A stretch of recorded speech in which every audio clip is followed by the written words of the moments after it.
Well, good morning, everyone. Here we are on May the 9th. 9th already. Wow. Okay, so I think we skipped a few days. Um, I hope I make some sense and I don't ramble today. My 1-year-old decided that sleep was optional last night, and so she and I spent most of the night entertaining each other. So she fell asleep 15 minutes before my alarm was supposed to go off. So Um, but that's the dad thing, right? Dads are supposed to do that, so no problem. Not the first time. So we're reading through David's history still, and we come across the part now where David is being very successful in all his campaigns. He is blessed. He's listening to the Lord's directions. He's being obedient to everything. Um, we see his administration, and we also see here where David fulfills a promise to Jonathan, where he had promised Jonathan to look after the family, to be kind to the family. Perhaps because Jonathan saw the writing on the wall, and he knew that he was most likely not going to survive his father. So, but David made this promise.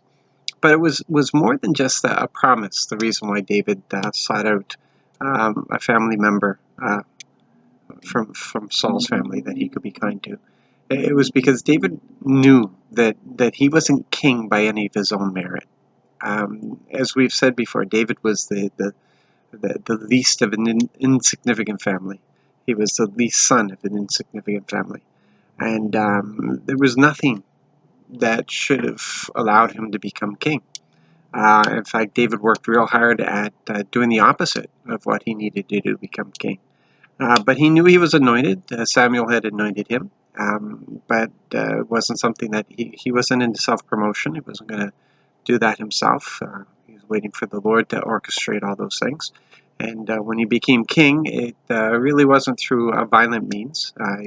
He didn't put his hand against anybody. There were those around him who carried off assassinations, thinking that they were doing him a favor, which they were not.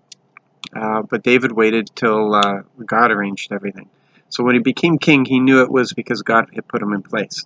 And that's a very humbling thing. When you know it's not by your own merit, not by your own skills, but because the Lord has selected, because the Lord loves you, the Lord enjoys hanging out with you, and the Lord installs you into that place.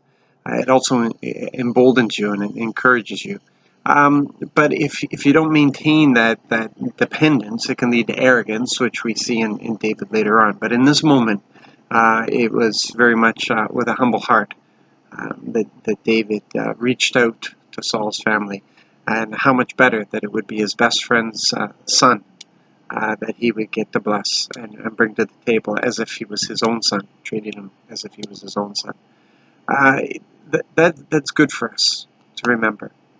Um, because we don't seek out people because we're perfect. We don't.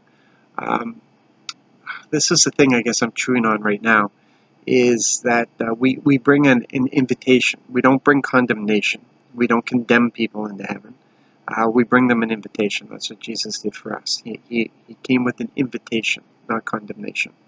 And it's always a free will.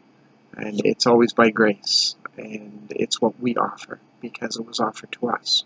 And we know the freedom we've received. We know the love that we've received. We know the grace. We know the daily impact that decision has made in our lives. And we want other people to walk in that freedom as well. So it's with an invitation.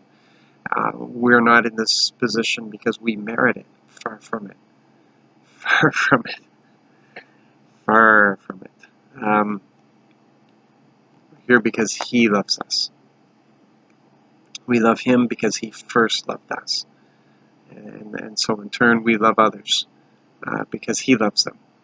And because He loves us.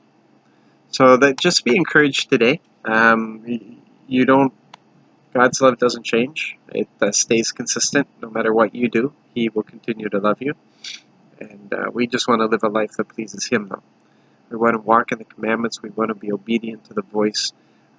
We want to just be available and used by Him in every possible way. So, I'm off to meet with some pastors now, and hopefully I don't fall asleep in my coffee. God bless. Have a great day, and like me, lean on the Lord for everything that you need today. God bless.